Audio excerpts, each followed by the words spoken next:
아두는 맛이 사카라 뭐 봄도 호르게 비시비시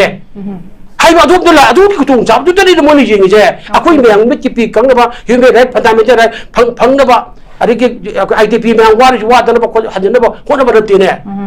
이 저런만 로나 두 그래야 존데 아이고 두 주산 프로디 봐 퍼조는 광고이 레르버 덤지르 뭐 감으라 봐 이거 봐 수사들 가고는 뭐 카메라 갔다 그래 수기 가군 굴라이 타모도 뭐기 쇼아리 바이네 해 하 아도 한동네 얘도 초반이 로 거기서 봤더니 초리 로리가 있다 위에봐 근데 우리 이게 뭐지 또 비거노 아도나 거나 락피로 바이미스터 락피 따르기로 르만 락고 맞음도서 에코인 바리 프로그램 야 뿌라막 서고 아식마 모나 하이버다 마이마 공바로 쿠르모가 공좀 덕배 편들 이거디 야로 이거 혹시 바리 프로기 오이라 편을 세번 프로 토이바 거기 이랑 아이들 라네 로이고 아시 거기 저희 아니가 와카이 파도로브리 파도 같은 것이다 거기 식시다 거기 바르게 레강다 거기 머니푸리 지금 명시 거리는 시네요 1999다 아코이게 또다 거기 가긴 와 토키 맞덤도 아도 가긴 와 토키 맞덤도다 마르 सरकार나 लखुट पथुम था चा लखो लगाना था हुमदे लो실래요 अरे व्हाइट करी की तो मणिपुर तौरे बिसे मणिपुर के परमिशन थुगागे बो सेपेट रेस्टोरेंट तान के फॉर्म ऑफ टेरिटोरी को सेमगे हाबिने तो कनानो हाबिदा चिनको किना को टेररिस्ट मैम ओन इनवेगेट इलेगी मैम ओन मणिपुर संजिल लगना सोबेते गुइपल मैम छिन दरगा माना मिगी भाषा की मयम दो मई धार तालगा निलिप के दिसिंग निपुरी तो कोपुरी तो हेन लेइबने वा पेम लेइबने नोन ओइ फेमने अरे सिगी मतुंग हेगी सिगी तारपर के करी तब तो नेमेगी इंटरनेशनल बॉर्डर के दाल ऑफ को दबा के मैम मी बफर जोन मन बफर जोन थमजली रेड जोन थमजली मणिपुर मैम दि फिब मूवमेंट तो यानदे मणिपुर मैम जो ओपन जेल फजला थमगा चापार लई भारत संविधान बियोबगे अकोगी भारत सिटीजन अमम पीरिबा अकोगी हक तो को फंगब्राबा सी करी तबन एबोलिश मै मगंद्रो लेगिरिबो 시박시다 거기를 머리쁘기 미야기 못 오이러봐 빠양 뿌놓고 뭐 그렇거나 까리비다 센터를 그 잡 하이감다더나 시북 거기다 시북 비는데 라이브네고 아도 아이는 뭐지 항응이 뭐 한데 그래 하자 머리쁘지 혹시 머리쁘지 까이르브라 까이드레시 아이 하능이에요 머리쁘지 까이레 로고 까이드고 하면은 시리에 그 머리쁘기 미야는 거기 그 미야는 그 군군들어 배우지 마사기 머리쁘지 트리트먼트 자사방가 못 들어봐 아르기 힘시라 거기 버퍼 존 탐질라봐 아르기 레 존 탐질라봐 또이 또 매암 또드나 레이리 베데 뭐고 지처럼 저러 버려 봐 까먹이 시다 그 레이리 버제 시지데 머리 부르 까이르 버까 까이데 브라바 가이 그 라렌 반비기 도니 나랑 간다 그 오늘 MP 시 거기 마나 강화이데 쳤게나 저리나 마도 그 누기 MP게 마기 그 칭이버니 거 비행이네 시행고 아도 작은 것 때문에 아도도 액션 너는 이래 봐 시고지 바스는 센터 파티 번호 상바야로 이런 마찬가지 할래이네부터 이 비음은 비기 인더기 MP는 마사기 오려 마기 문웅 전부터 가이도리 로는 프로만 병전 찾기하고 접방금 들려이래요 시징 시까지 된다 거기 너네는 모디나 가이다 거기 뭐 강대브라고 아니 시 오리 뱀지 가이노 아이 바라 सरकार 거기 얘기만 얘기제 그 비티 떠오르고 거기 뭐지 거기 아주 얘기 뭐냐 거기 다 시티즌 라고니 얘기 봐 바로 상비단에 비리바 거기 라이트 매양 맞은 매양 프로도 아고 판단들만 못 비지 얘기 뭐 마시나 거리기노 거기 머니푸르기 매양 나 매양 몇 거기 매양 분명나 거기 매양 카드나 킬레 거리기노 뭐 시에 거기 되는 모디나 맞은 명제 과리 하차지 뭐 명 어머니 하고 아니 거기 먼저 가이브라 가이드라 해지 매양 바꿈 비우지네요 그러 거리기노는 뭐냐 머니푸르 우리 편마시다마나 내내 모디는 농터 라가는 마이 차이버 펌들어 성실라 그러면 못 듣게도 보니 마르기 시티즌제 딜리데 시버쇼 고자테 시버쇼 아무 또 시고 뭐또 하이버시 잡아나 거기 로그dom네 봐 아고 테러리스트 미하 차타다 또고 ям도 드론 보밍 또미 하리바 제반기 미 잡고 돌아 비바 타다기 안강 홈자우나 시매함나 이제 망한드나 티나 하레이바 시 거기 그노다 거기 그노다 발라감다 핫기도 그 마나브라고 거기가 시 테러리스트 미하 들어 헤르 칸고 칸기 뭐 까도 얘기해 봐 완농 다 하이브라 अति उसी वो अपन भारत की अदुगी ने ना कोई प्राइम मिनिस्टर ने है मणिपुर को फिल्म जुदी कई है मतलब अकोई मणिपुर पॉपुलर अकोई गवर्नमेंट अकोई बीजेपी गवर्नमेंट लेकिन मतलब हाइदना मतलब की लुसिंग मन दिल्ली चलुगा हाइदने एयरपोर्ट ता ओ सिंगना अमिशा ना के ना हायोरे अदो की तंपाक ना एंगो ना ओना हाइरेन हाइबदो मदुगी फिल्म ने हुजु अकोई सबजाना अकोई तालेरिसे 시 거리기노 뭐 시 두기 잡자는 달리지 아래기 비기 서스펜스 오브 오퍼레이션 전에 봐 수도 내리고 거기 뭐 이게 라로드 아웃포 연들 뭐 쇼기 그라운드 나이브로 하 무지나 쿨라이 비려가는 뭐냐 그저 그럼 카빙 하나 못하다 주산부라 유 게레 기가 뭐 감들이도 수자 산들이 뭐 뭐 쿨라이 챈들이네 아도 가나나 뭐 수자 산들이 뭐 수 그라운드 가나 살아가 레이 해도 뭐라 가나 딱게 봐 아들 뭐나 아손다 그래 쿠키 오래봐 매암들아 피 타도가 좀 담만 답라봐 참만하면 영어담니 마르키 짜리바 아인지 그 두가비 따기 아기 무뚱나 타북 로고 때문에 시 아코는 봉문아 코니 강감내 봐 아래가 머니푸르 아코이 투이발 아코이 시기부 라나 시비 로션이 되다 아코이 마르키 비모 오피스나 파이미니스터기 오pen 뭐로 두고 타우당 로우데 리저널 홈 미니스터 아코이 아바이고 미니스터 홈 에피아스 로우데 뭐 암자 뭐 로우데 미안함 로우데 봐 아도가 시기 되고 머리 살나 봐 거기 머니푸르기 시소싱 거위 머니푸르 tuwaru hodi karana ju khangaba kana to ju khangaba karinu khangaba adu manipur le bak sheso sing ma'am chati ba di manipur pur saktam kai be roi hai lauri ne moidi tugai ba sunya ya roi kun kai be ya roi magi phi mumen henga da bani ari ya koi papa jo lok thok da bani ire jo lok thok da bani manipur hai bi wa am oire ko adu la jagadi akoi sheso ma'am kun ba ki odi manipur pur sum kai be roi manipur ki separate version to ba ya roi kukilen sema ya roi hai na dum leira pone habade aduladi masi akogi seso singche kaudraga su kainona hakogi ekonona PMO gi officer prime minister na lusen ba yabre me ma ji adu ba lobo ya PMO officer do ya thongdang jo ngona aju lobdre adu ma no sona ka mo ko do mo kogi kan ministry ko ko home adu no thangdare ada kogi sona ka degi kogi seso em salleyo mari ba mungsi ba changdam kai ba yada ba adu mo thangba ya ba ge thamde khra thamne no mo thammi adu no thamme na adu mo thabo ba to bra 뭐가 원래 사느라고 와도 루션 뭐 음도리 버라 봐야지 아도 뭐네 딜링 때에서 또 두신 트렌드로가 좀 상독 또 보기 와네 봐 이거 와네 봐야지 시 야나 그 버데 나기 양 버저데 밖에 아무래 봐 아들 뭐 거래 뭐 원래 사는 뭐 아주 루션이 또비 원래 사느라 살에 잡고도 뭐 이제는 홈에서 아미 사마 야우를 버라 봐하 si 거기 미니스터 거기 거기 홈기 뭐 아마 그 차라 봐 저기 야우래 하는가 머리 사느래 봐 머리 사는 야우를 뭐 많아 거기 레스포시빌리티 다이트 부금 누리버라 봐 까리로라 거기 뭐이다 거기 사느래 블랑들이 이제 머리푸르기 레이래 봐 강해 매 아이는 강해 봐 머리 상매다 지금 파 부저 레이래 봐 부르기 엄마도 머리 사느래 봐 시 리라네 봐 리라제 거기 매 거기 봐 아무튼 불러간다 아무튼 맞나 부질러가라 거기나 aku research aku MLA memang aku punya bio punya lakukan apa dengan itu memang pun boleh calo ada hanya hujan aku nak tu pamit dari aku ini sudah tak ini mai thagi ini mana di research le apa ini hau sih saudara udah di orang sana ni nak juga udah dah ambil apa pamit ni apa je kerja aku lagi apa atau mana kerja uki apa hau restoran kota tu datang mana ngambil nak ai si barat ya puno saktam kai bai base manipur saktam kai bar apu saktam kai bani manipur saktam kai bi aroi ako ema to himin agni hai bo chigi ako adu gi lei le ba adu mo na sibe choi je oga san ba ako kau dra ko chali ba ko di wari sana ba hai su sana ga dam ni ako kutung cha ba mani ako na pa me bo di mo de body ako shen adu sin choi oga ching tham bi jong ai ba tham bi su mo tha bo ba to bi do re ba kar ma tam no mo na adu gi det piu le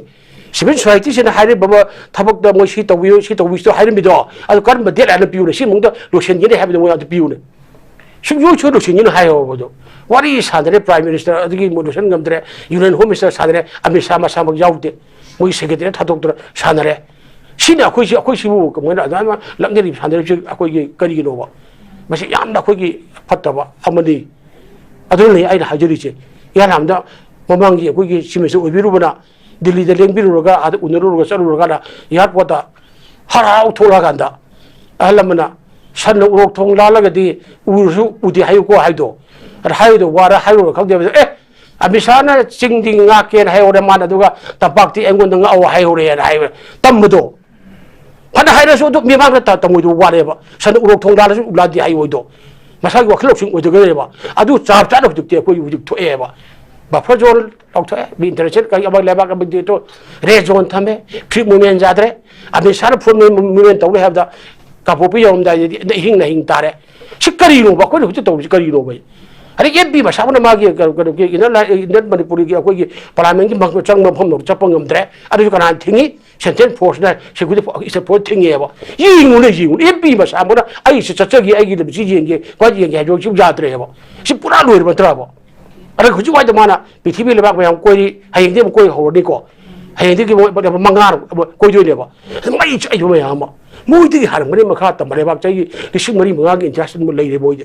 30 नोंदा लेरे पाखंग मदि बोइदे India हाइबो मोगी अखु इंथौ पामते zamindar palm मचा लेबाक अखु मचा मचा चांगा कुनि तो subject to corruption को खुमग सिंगिबो अखु के दुगा बिंग तम बिगे लेबाक तम लेरे मया पुन लेरे बसे करमा इंडिया की वारी तंगक मदि मोय मरज तो घरे को अरे मणिपुर मई साक्तरा मणिपुर थुगाइदना होनदना मी सिदरा मिलिसिंग हुमपुली थोइरो हेना लेरबा मी चानी ग हुमद्रागन दि थो सब्जेक्ट करेक्शन थीब खंगना सिगरबा मी कुथाने पालोम थीब खंग लेरबा आर्मी केम दगे कमन बाबू मांगबा हा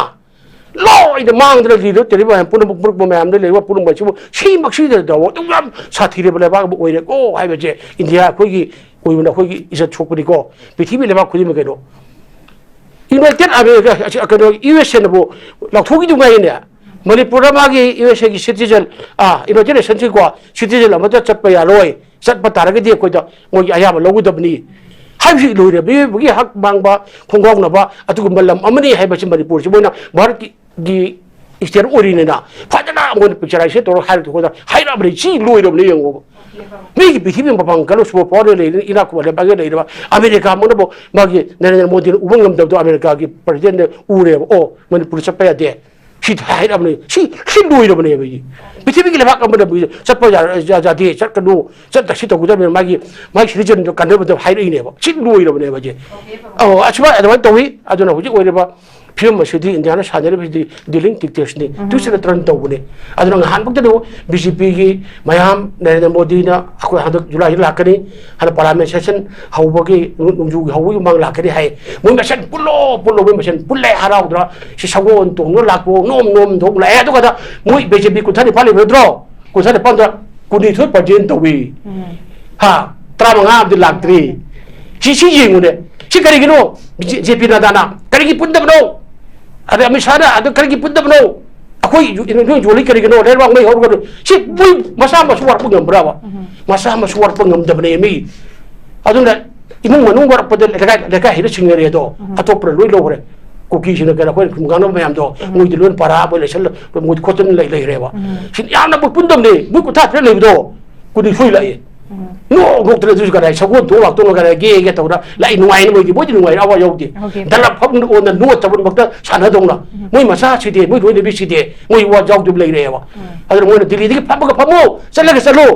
हिस मस्टर बॉयज तेलंगाना मोइ पुली पारा पाइबा अदुगु जिगा अदुगा अमित शाह नरेंद्र मोदी ने जुलाई लाकने ये अदे सोजो मणिपुर की शांतिपुर अने ये वहां ताक लोरगा वखन ताबा क्या मंगी हारिनो ओके पाबो अजुनी आइना थमजरिंग से ओके पाबो को याम चुमे हुजिक से अखोई गी मणिपुर से सेंट्रल लैंग्वेज न करम फिबम द थमिबनो तासेंग न मसी काइरब्रा काइद्रबे पाबुंग क्वेश्चन नम सुरेश तौर हाइतारे अदा काइद्रबे न हंगाई हुजिक एमपी मसामक चटके यादबा अखोई फ्री मूवमेंट साइ मतंग से अखोई हुजिक मागी लाकपा लाक्तबे से अखोई ओइद्रगसु लागदी अमसुंग लाहनिंगबे पामसु मयाम मा कोइ फुंगदोंगरे दुगा हानादेगे हौनो ngasi फगु लेदिबे सैदा इरांगसिग मरि लेनना चपचाबा फिरेप अम लौरगा मियामना पेनिंगाई ओइबा थबक तौदे पेंदबना पिक थना लेरगसु करिगुंबा महाक से हंदकी खोंगचत सिदा अखोइना एक्सपेक्टेशन हाइगद्रा मागी लाकपसिदा सिचुएशन से मणिपुरदा खतिक्तंग अखोइगी रेस्टोर तौबा हाइगद्रा मागी विजिटना अदुमाइना ओहलकपा याबे मयोन अमकाक्ति एक्सपेक्ट तौबा याब्रा कमाइन थंबिनिंग बाबू अखोइ ताकपिरि अखोइ लाने सुम अखोइ ताकपिरि नरेंद्र भारत के प्राइम मिनिस्टर नरेंद्र मोदी अखोइगी मपि मपाली अदुमाना अखोइगी भारत से लेरिबा अखोइगी स्टेट यूनियन टेरिटरी मैम कना करी तौरी पुली लोन खंगी अदो वाबा मैम से की प्रति मणिपुर से लान थोक्तरा सी वारे लेलिप के नमी लाखुम पुली तो की मतक लेरे लायंग बिदर मोय पंगो तो हक मैम फंग बिदना एमएलए मैम दसो मोय चंग खोपी जिंग बिदन तो बिदन होजि सिरे फोरेन हाइरि सिनेबो कनुदगी अखोगी मोरेदगी लाक्तरा लाखो तो बि कुथराबु सिरे हाय गान मोर फेस्ट में तो हायबो सी लोइनमक मोइदि जिंग बिदबो कोन मिबे पंगो तो काई कबाइ हिंगी करी सई करी तौरी करी सुरी नोमे मोय करी नोय बद कम जिंग Bidar लेयबो Manipur or Mayam, this Mayam should be there. At the Karino, Zimbabwe, losing by Nalaban with Hajalun, Ngalin, Uriman, Urieva. 2 told you go. At the end of the Manipuri, Karino. When it's not like to lap up in it. Should not lap to the payable. At the Karigam, Manga Tapolo, quick boy man again, away, walking Tabu to Nova. You want it?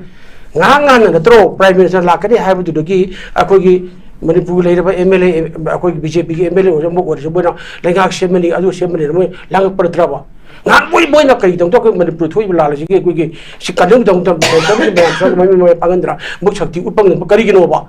Amba Sangi, Koshali, Ani, Amma, Une, Amuna, Louis with the wind of Tola Eva. Kari don't tell them what you black tongue of the Carigino.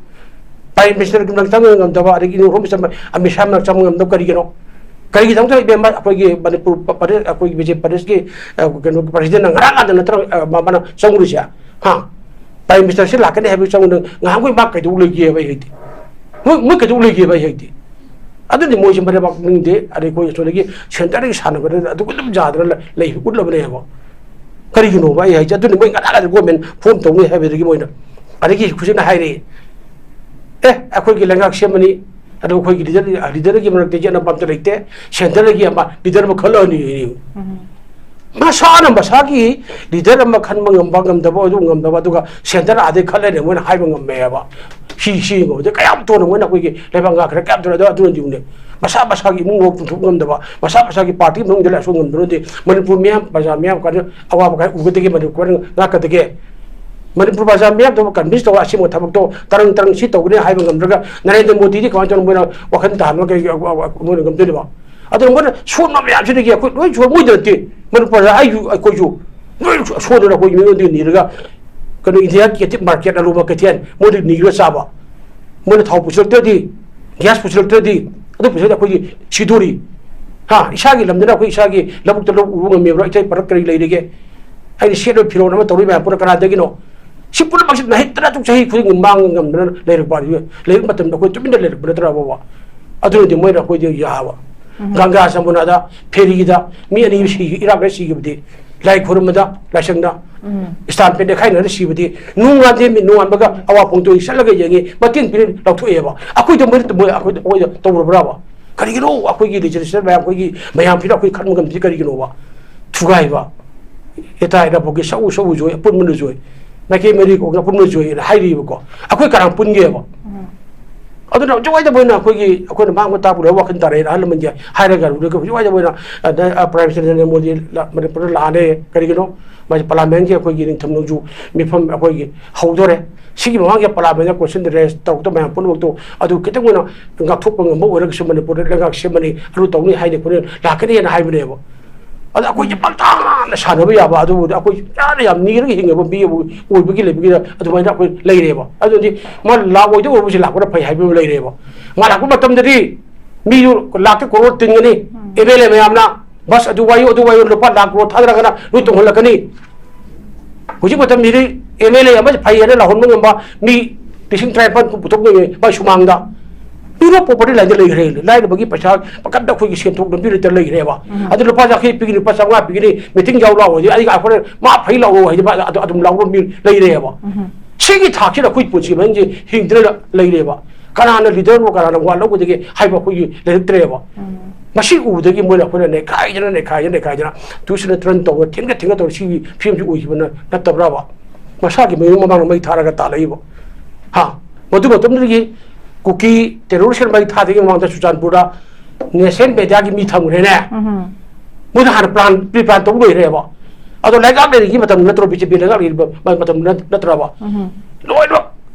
istri orang bagi orang tu gue orang. Abis sana kira orang wangang isya. Sigi tu ibu bapa ni kuali catar gini catar betul mana kaya hari. Sini ni kuat tu lagi mana apa? Itu laut tu apa? Sini si orang mana? Oh, paudu catar kun kuari isi tahu pun ada ifeja dosi macam mana sini tu kita laut tu apa? Ada pun mengang macam aku di hoi amisasu, ini home minister ni nuksi ko aku apa ni Prime Minister nuksi. Aku yang mungkin nuksi lah, baru lak piu, hanya macam mana? Awak tarba, Manipur ni ko sini ko mana? Lak piu hanya macam mana? Aduh, kita tu ada yang kita tahu Evaluation macam pun waktu mui masa mana ni. yamna chaire ba mafo he sumje pai sipi le ter gi chaire ni adu ni mani puje ko kong chaire na akoi gi emele mayam ki mayam phun bak mana bangam dre gi adu pu chendari de ka du le gi bo tasin biyo ba ya ko ubi u shi le ko ne chen ne parliament gi go da ko ta de ni अरे assembly election थादरेनी local self government अखोई पंचायत थादरेनी सीधा 60 बेरा parliament की सी अखोई लोरग vote से खलगा अखोई mail की पुथोक आइन सेमिनेबा लो मेकर दी रिजिस्टर हाइजे सी तौजरीबा अखोई जौरबा हाइबा अखोई सीजी पुरा सिटीजन थाकला सिटीजन थंबीदर लेरेबा सी करा पेनोबा येमियो फिदा अखोई हाइबिरो ने अखोई सुताना मुझे हम चले फिल्ड अखोई पाउमी पाउडोग स्पोर्ट्स अलग जेंगे कपी में किपी करिनो का दूर है लो ये रखा दुआ चंग येंगे लेकिन किम दे लेबा आईटीपी में पुन बक्सी येंगुने का खुवा बदे बेगे प्राइवेसी लेबा मते ये अखोई कम्युनिटी ने बगे थक खा बते उरा बको कुंबा मने पो बकु सन मासोक फमेने फारो बरिने मुदे खिना मसी अमत लेत्रे अगांसिंग लाइक तमदे कराई लाइक लाक्तोरिबा नो सारा बतन सारेब्रा हेल्थ सेक्टर कई लेरी मसा की फीसा हाइजब तो बगी संभव मैम हाइब मैम दो सर्वे तौरगा मान है कनाना मौसू पीबीरेबा अगांग मैम लाइक तब मैम ग्रामीण की स्कूल मैम स्वाद कसाबों अखोई मौसा के गवर्नमेंट स्कूल लोरेने काद्रे उद्रेब एम एल ए सुबांग मैदो अखोई एम एल ए पाखल इपीएम केबी की सुबांग अखोई खाइफा स्कूल फाउरी मनपुर रामपान खाइफा जो है लोरेने खाइफा स्कूल कपल तुम लेने खाइफा स्कूल तेथारग लबुना पार कपल करीब उदेबा आईएस क्या पुथोखरे साइंटिस्ट क्या पुथोखरे एफसीएस क्या पुथोखरे मधुरगी मैं उदी एम एल ए मागी मर केंद्र मनुंग कम्युनिटी पोल क्या लेरी खुटी पोस्ट क्या जुंगी तुरेन क्या चली नेशनल हाईवे के आईपीआर क्या नो करीब खंगे भाई पढ़ा मीगी कनो बेलो का लेगी एम भर में माई वाट में मिचारी कोमद्रा बेलो पोपे लाइन क्या नो लाइक हेबरा हितमना क्या लै सी तम पुरा खंगा ग्रास रुटगी सेमदुरे मैम से अतु कनाना पाव फाउदरीगेबा सिगी वाने अखोना यम वाइतबा अमने अखोई हुजिक अखोना मीडिया ने अखोना खबर तौरी जो अखोई सेनि फुमगा सुरे अखोई अखोई खंगे अखोई अल्ट्रासाउंड एमआरआई लोदोना मंत्री से करानो अदु करानो खंगेबा अखोई प्रेस की पेदम स्पेशल लेबनते आई साउथ कोरिया की टाइप की तादरी अखोई नॉर्थ कोरिया दो हां अदु की टाइप डिटेक्टर की अखोई लेगिनेबा करानो अखोई बोने अदुरने पार अखोई तौरी भाई कईगनो हाइरु गांगुबगी लेतेबा अदुना अखोन हाइरि बाकी पाइमेशन नुसी मा कोइरि फॉरेन कंट्री में फॉरेन करके लेबा बेयाव बार का मरी लेनाबा को अफो थमेदा मुसीबा बकु तिंथोइ मा पुरुक तो लिटर ने कोई माइ लाइन मो लाचगेबा अदु हाइना कोइ जत कोइ वारबा मी सीरबा लेरबा मैम लेबा पुनम मसागी लंबीदा चपंगम जद्रबा मसागी में जस्ट पंगम आई हाइजुन हदन ओपन जेल पारगा थमगा समानरबा मरे संविधान पीर भाग पुदिम को खुंगांग उदर फंगद्रबा माना करिगिनो अदु मा तुमिन लेबिरे करिगिनोबा अदु हुजुम बीजेपी से मनपुर की लैसा से मरुबना ताबंग मरोय हाइबो खंगेबा अदु हुजुम की कनोसी पीआर की मतम दुलुइथोरे दुदारी इंडिपेंडेंट सस्पेंशन तो थमने था तरुक तरुक तो तरो चाइ अहुम बौदी यारी को मोना यारी को अदु ओइतरागे हुजुम बसी मतम लोइदोरे अदु बीजेपी से हदक लान मरक सिदा कोई की पार्लियामेंट की इलेक्शन तो मतमदा कांग्रेस ने आउटर से इंडर से क्षेत्र कार है ने खंगे बमियामना अखोई लीडर कनानो अखोई वारग अखोई तनबीरब कनानो राइट तनबीरब लेब कनानो खंगेबा अदुनोदी हदक छि लाइबने बीजेपी से अमत हलरोय हाबिगे बुटकरे हाजो पकड़ले मोइना पकड़लेबा अदु मरतुदनी गान बीजेपी की लुसिंगा मणिपुर के आई निफु गाने कोइदी 44 याना लथु यिंगो कइरो कांग्रेस ओरो बीजेपी ओरो नो पोल के माइनस नो वन तेमी तू बस नो हिमल लेबेगी मणिपुर कल्लु हाइबने नो छि सुबति सुवार मतम राजनीति तवी वारते राजनीति के पोल के माइनस लो दुम नते बेगी नो एकोइ लेरी मेहन की अकोइबो खलग थगलपनि को अकोइ जे लो मेकर नेना अकोइ स्वाट तंग ले याब्रो हाइबने मोद अकोइ तंगुदमनेबा अदु मोद स्वाट पोल के माइनस लो होना होना लेरगा लेरेबा अदुदगी प्राइम मिनिस्टर प्राइम मिनिस्टर और इरो होम मिनिस्टर मयाम पुन मोना अकोइ मयाम अकोइ कत उदुन खल्लेबा दिल्ली लेरबा मेलेंद लेरबा मयाम राजस्थान लेरबा अदु गुजरात ले मयाम पुन 40 इयर्स की बतुगी चौक ओइ अकोइ हेंजरे मनपुर लेरबा कोई की टिकटी मोइ निंग तंबा भारत मगे सिटीजन मोइ नुंगाइ फंग नुंगाइ लेरेबा अकोइ काय फंग नुंगाइ लेरेगे 리드 피에미 대신장 그 홈프리 토이 홈프 갑들 레이래 이사기 놈들 접방감들에 까이를 또 우리가 거기 거기까지 우리게 봐 시맥시들이 거나 내내 뭐디 능 락도부디 거기 락을 해도 밤에 밤부디 거 아주 어럭시는 아주 꾸이나 거기 뭐 미라이드나 거기나 그 안쪽으로 거야 강기 비들어 잡비들어 봐 거기 라비도나 거기 랩시 까리기 좀 떠놓아 봐 거기 하이리시 바르티기 까르 마니푸리 까르 파라멘기 MP 아니도 파라멘 펌 야우리 니아다 뭐 법비바부터 뭐 야우리네 뭐지 뭐 민디고 에벨레 담배 민디고 뭐 MP로 담아가라 머니푸르 바이락들랑 힐라가지 아코이 거리노 하비기 와데 아도르니 아코이기 셔레시에소 멤스라 거리 사르 콜리베주 파이 거리 사부도 그디고 아도네 바도 게도 타임 본 비기담니 거리 사부도 타임 실어 오신 거네나 tàu bút tàu bút kia qua tàu bì cái này chỉ gọi này cho nó của chị bây giờ lại đi parliament cái si bị phàm thôi đấy question để xem là anh ở đây hay giờ đâu bị thứ cái phò vào bác về bữa đó Manipur chấp vào thì người bị đấy ở đây mỗi khi phim làm gì sốc chân đấy ở Manipur đó BJP sẽ các khung đấy cái hậu bùng người rồi bữa đó bùng người rồi ở đây Manipur mấy ông qua thì rồi cái election tàu nó bảoคนนั้นว่าดูกี่หลักตัวมีนังดูนั่นมาเชื่อสักการะมาพุ่มตัวหัวแกบิสิบิเช่ให้มาดูนั่นแหละดูที่กูจับดูตัวนี้มันนี่จริงๆใช่อะคุยเมียงไม่จีปีกังนะว่ายูเมย์พันธมิตรอะไรพังนะว่าอะไรกี่IDPเมียงว่านั่นว่าหันนะว่าคนนั้นมาเริ่มตีเนี่ยมีเจอมันรู้เราทุกข์เลยชนเดี๋ยวทุกจุดพูดดีว่าเพราะชนความกุยเลยนี่มันจะมีระบบเมื่อคนงามระบายิงว่าสู้ซะเนี่ยกังวลหนึ่งมีกับตัวกันตัวเลยสู้กี่กังวลคนไรทำหมดทุกอย่างชัวร์อันนี้ไปนี่ฮะอันนี้ห่างตรงนี้อันนี้ชัวร์ไปนี่หรอกกูคิดว่าตอนนี้ชัวร์อันนี้รู้เลยไงตัวเองว่าคือดูเรื่องไม่ใช่ตัวพี่ก็นู่นอันนี้เราคนน่ะหลักพี่เราไปมิสเตอร์หลักพี่ตาคือเราหรือบ้านหลักก็มาตุ้มตัวชัวร์ไอ้คนยังมาดูเลยไม่ฮะพูดอะไรก็ชัวร์ว่าอาชีพมาโมนหายไปได้ไม่มาคงไปแล้วคุณมันก็ไปคุณจุ่มถักไปเพี้ยนตัวเลยก็ดีอร่อยวะคุณจุ่มมาเกี่ยไม่จะนำจะท้าก็ดีอร่อยวะอาชีพนี้ไอ้น้องไอ้จะพงไอ้ลาซองดามุงเป็นหลักจะเก็บพงอร่อยไปเก็บส่งเลยนะดูไอ้อิมันหลักเก็บพงนะคุยแอสจานิลิสกิลัมดัดไลบะคุยแบบตามสร้าง with well experience ให้แต่พงเนี่ยทำให้เด็กเที่ยงนะ ground reality is something that คุย ignore ตัวไว้ช่วงนี้นาไทยนั้นไม่ยากเลยแต่ปวดเนี่ยคุยร่างสินะโอ้ยละกันเขาจะ IDP เนี่ยเที่ยงนะได้ปะว่าบะมาซีกีโพสีคุยเนี่ยไลน์เนี่ยlâu bây giờ rồi đập bạ mà si na thấy đầm bữa xưa đập bột âm khắc ni yam na cần sẽ nói vậy số âm khắc ni đôi khi mà thắc ta họ sẽ phá bớt center này yên bữa meeting si sát thi na quên na này na rút ta là cái đi ngay ôi bữa xưa mà phô lấy tập hai tay mà đôi khi pen đập cái tham môi cái thục lắc phô phàm si adum ngasi sudah mà quên lên đàn adum hay nè đi ai mà đầm jam chuẩn ai support ông chơi chuẩn bị bắt tông quên lạc Peter cái số lạc tất cả bang của ta phải là aga mà không có thủ nó lại hay bộ rồi cái gì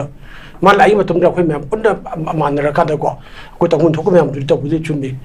xin mà ai làm gì cái đó ai đó thằng bố xem một chút kia em là hát của phát hát rồi là hay bộ tại cái gì hắn tức Delhi đó cái xe số mẹ vẫn sao mà tụi nó ấy Prime Minister suy yếu ấy nên là một thứ suy yếu nó anh bù yếu sai ấy à con người tao bù được khăn một khăn đâu được mà chỉ đi tao đi này cái đó hay mà Manipur sa kiba magi BJP ki maya pura bar unawa pangna halak bedo hadak ki moi je wakal bu tar male hadak she su unawa dir mo PM ju awi ad modi ju hanne adira bu nei moi ku adok ta hay lo ba huju ba jara tro moi na ngara nga na tra ba moi na moi sarkar se na tem na tra ba ko gi kanogi ko gi NPF ki MLA ani ge to ka le po hoki undri do nah nambi ki Congress ki MLA kanogi ko ki MLA tarar ban bu chukai na ban ko chen chen na ada package mai dhan atu dana to pham le ta moi kari gi no kari no noi na ko ki bar chukai na ba ko ri kari gi no nang kari gi jabra ai na moi na adu moi selo ngam bra ba ngara nga na tro NPF ki ko ki boy ki MLA ri to ke le pa ko udra ganda ala ko ani bukta chen da ta chen ba honori ka na ga ari ki ko ki BJP ki MLA ma so Narendra Modi na so adu honori hai ban na tra ba mon honori ma do ta ko ut pangam bra ba ko da adu ki wa de ko ha jiri di adu no ma si di ka mo na sanri bi le ra de am sa tin ba tre adu na ko ngak pi ba ko ngak pi la ya ko di Manipur pun saktam kai bi ate am to pun hing men ne adu ki bảo chuyện đua đôi khi bù cái mà nào lạc cái này nào mình lạc coi ta cái gì coi chỉ lấy phao đi mà nó lạc cái mình tôi mà cái làng nó phao cái phao cọc phúc piro tôi cái gì tàu đi hay một tuần đó coi mình bốn một số yum nó lạc cái coi tàu bây giờ tôi coi tàu gì hay bên này mà tôi nói mà xui ta vào đây bù đi rồi út kia hay cái gì này ngay xưa số mình vẫn đi sắm đó PM giáo đi coi sao chịu tiền này mà giáo người đó PM cũng vẫn đi sắm này cái mua này mua sim chắc cũng vẫn đi sắm này ắt rồi đấy hay được gì 히 떠오래예 짜임본 비례예 지도 말아 루실라니나 하이오바 아코이 벤게바 오케이 바 아주기 와리 코 하나 오저가 ng비르그누 말라 코바토노 말라 비르게 얌파레 đặc biệt cái môi mà khai lên nó coi chú lùi lầm đông này lùi đâu coi chú còn nó đến lùi lầm mina lùi lầm mà cút lạc bị đấy hay cái gì lạc bị cái thằng xí lùi chân view tàu view hay là bắt nó hay là mà tụi cái đó cút ông cha cút nằm đâu xí hay bên đó okay pa okay thank you so much iman ima